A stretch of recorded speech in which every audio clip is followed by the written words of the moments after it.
Hey, what's up everybody? In this video, well actually one of three that I'm just about to come out with, I'm going to show off my Witchdoctor build. This is all a pets build from the gear that I've picked up so far through the first season, which is going to be ending here pretty soon on February 2nd. So let's get right to the skills. My primary is Plague of Toads, Toad Affinity. This one gives me mana back because I am using Acid Cloud. It does use, well, along with Piranhas, these two skills use quite a bit. So I could have gone with a Confuse Adeline Toad, which would work a lot better in the higher skills. Right now I'm only at Torment 4. My defense isn't quite up to Torment 6 level. So right now I'm using Toad Affinity. It gives me mana back every time I use Plague of Toad, every time it hits an enemy. I'm using Acid Cloud with Acid Rain just for the radius effect, so it's a larger hit. I do have poison damage increase, so this is essentially just to pour some damage down on the weaker enemies to wipe them out, so so my pets can take care of the harder guys. I have Piranha with Zombie Piranhas this way that it gives it more of an area of effect. Instead of, I see a lot of people use Zombie or Piranha Tornado. I like it, but I like this better because piranhas actually jump out of the pool and attack enemies. So I like how it has a larger AoE. I'm using Gargantuan with Big Stinker for the poison. It does damage over time, 45 weapon damage over time, but that's increased with the skills. I'm using Fetish Army because I do have what is it called? ZANIMUSSA'S Haunt. So that makes Fetish Army last until they die. So that gives me 7 little guys right off the bat along with Gargantuan. And then I have Summon Zombie Dogs, Rabid Dogs for the poison damage. That's more defensive. It does add quite a bit of damage though with these passive skills. I have the 3 that give me an additional dog zombie, so I have 6 altogether. I have Midnight Feast, which increases damage from the dogs and Gargantuan by 50%. I have Fetish Sycophants, and this goes, you gotta have this for your pet builds typically if you want huge damage increase once you get, you know, like 11 of them up. Zombie Handler, another zombie dog, and then gives me my dogs and my Gargantuan extra life, so it just makes sure that nothing dies. And then Fierce Lily, this is pretty good because you get a run a lot faster when out of combat. Any of your pets, even one is out of combat, you could run 30% faster, so that's 55% when you're at max. With this 55% movement increase. So let's get to the gear that I have.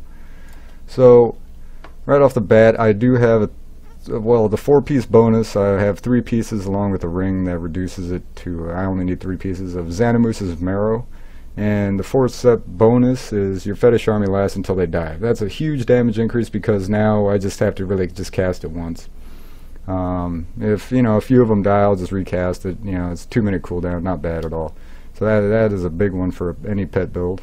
And then also I have Tasker and Theo gloves, and these are great. I just got them maybe 2 days ago. Bad roll on the increased attack speed of my pets, but still it's a 40 to 50% increase. I got a 40, but that's essentially a 40% increase in damage that all your pets can do.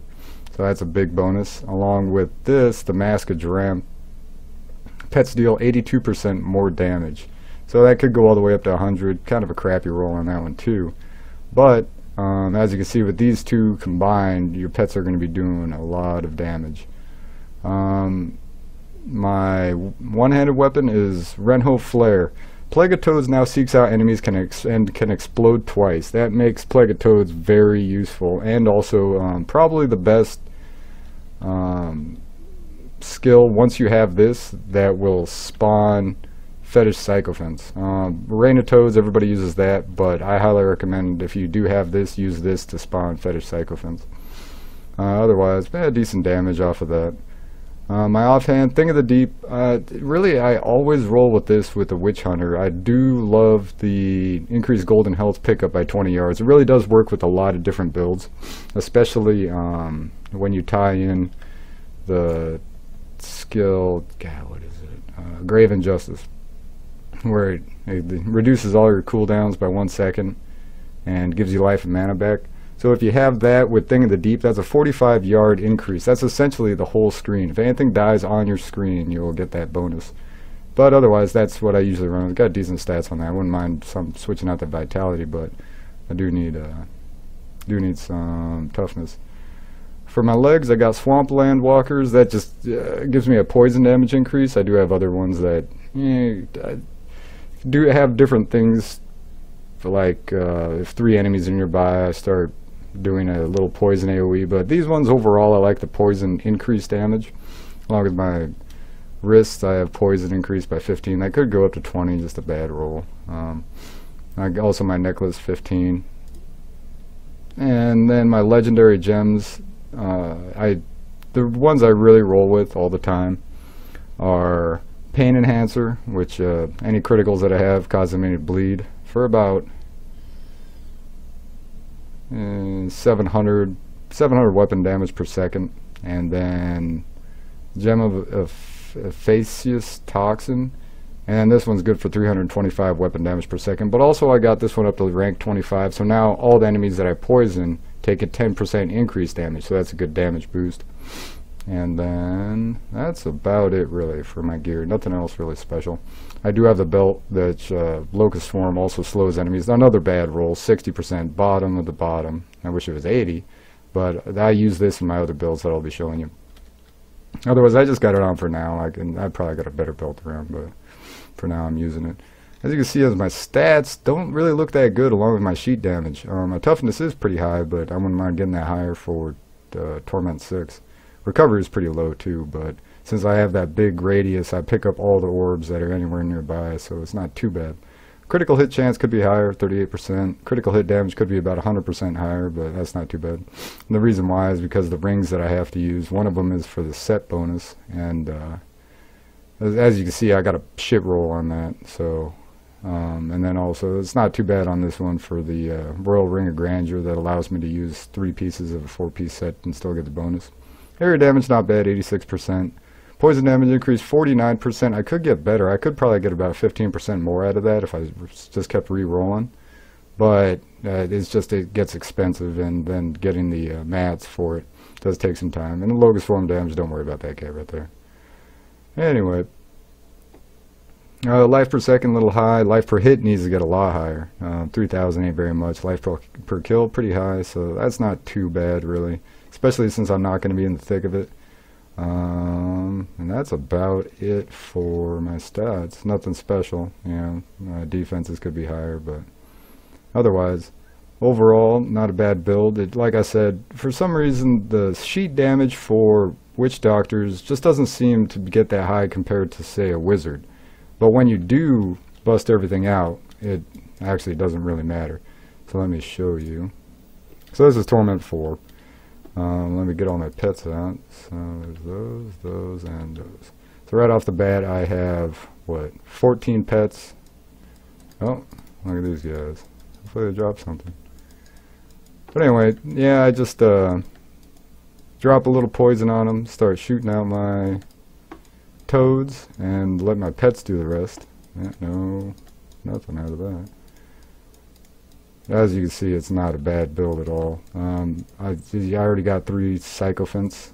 I do have the dagger that spawns more, but then I would have to give up the great bonus for Toad, or my Plague of Toads. So I went with this just because it so readily spawns these guys, which are more powerful than the smaller ones that come from the other dagger, the Witchdoctor specific dagger. But it's not a bad one. And also, this build ain't bad. You can do this without all the gear.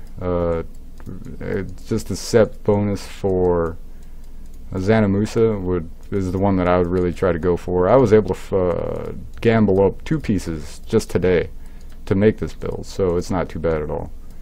But as you can see, it's pretty crazy to see what is exactly going on, so all I'd really try to do is focus on life bars and where I'm casting.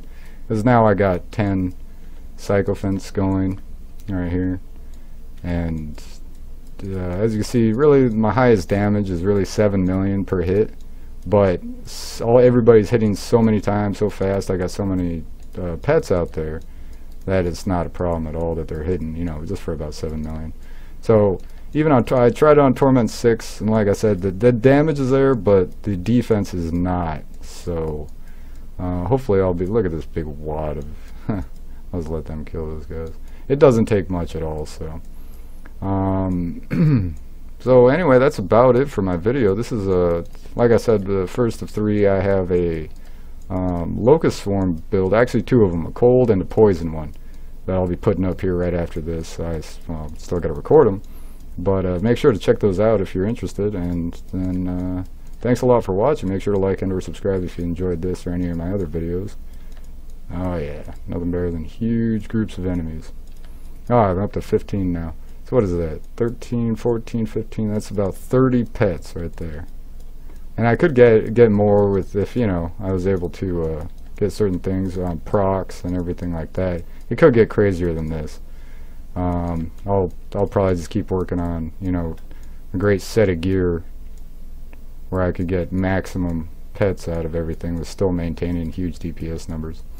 But anyway, well, thanks a lot for watching, guys, and I'll see you in the next video. Thanks a lot.